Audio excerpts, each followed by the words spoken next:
नमस्कार, आप देख रहे हैं आरकेडी सिलीगुड़ी। मैं इस वक्त आ चुका हूँ बागडोगरा हाटखोला सार्वजनिक दुर्गा पूजा कमेटी में। और जैसे कि आप सभी देख सकते हैं, बागडोगरा हाटखोला सार्वजनिक दुर्गा उत्सव का 74वां वर्षगांठ के उपलक्ष्य में जो यहाँ का पेंडल जो थीम है वो थीम है नवरूपे इतिहास। यह दर्शकों, नवरूपे इतिहास यहाँ के जो सदस्यगण द्वारा जो इस पेंडल को बनवाया गया है। नवरूपे इतिहास यानी इतिहास का जो रूप है, उस रूप को यहाँ इस पेंडल में दर्शाया गया। तो चलिए देख लेते हैं यहाँ का पेंडल का जो दृश्य है, वो दृश्य।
এটা হচ্ছে আমাদের এই বছর বাগডোগরা হাটখোলা সার্বজনীন দুর্গোৎসব কমিটির পুজোর ৭৪তম বর্ষ।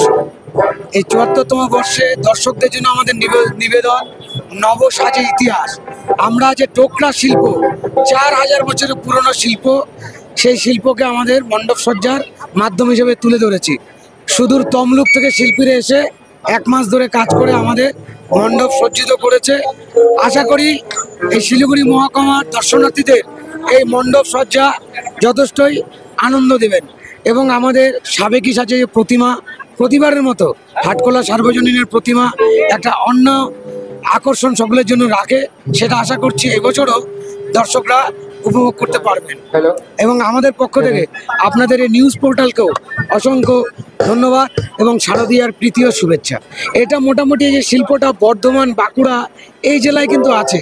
এটা কাঁসা পিতল মানে ধাতুকে একটা আদিবাসী উপজাতি, তারা এটাকে ধাতুটাকে পিটিয়ে এই শিল্পের কাজটা করে। আমাদের এখনকার ছেলেমেয়েরা অনেকেই জানে না, প্রায় বেশিরভাগ ছেলেমেয়েরা জানে না। সেগুলো যাতে আমাদের যে শিল্প, আমাদের দেশের ঐতিহ্য, এটার লোকের সামনে আবার নতুন করে তুলে ধরা, এখনকার প্রজন্মকে জানানো, সেটাই আমাদের উদ্দেশ্য। আমার নাম বিশু দত্ত, আমি পুজো কমিটির ক্যাশিয়ার। जो क्लब सदस्य सार्वजनिक पूजा कमेटी के सदस्यों से बात किया, जो नवयुग के इतिहास जो थीम है, इस थीम को दर्शाने की कोशिश, आने वाले जनरेशन को दिखाने की कोशिश की गई है। तो इसी तरह का जो अपडेट पाने के लिए हमारे चैनल आरकेडी सिलीगुड़ी, और अभी तक आप लोगों ने इस चैनल को लाइक और फॉलो नहीं किया था, लाइक और फॉलो करें। ज़्यादा से ज़्यादा इस वीडियो को शेयर करें।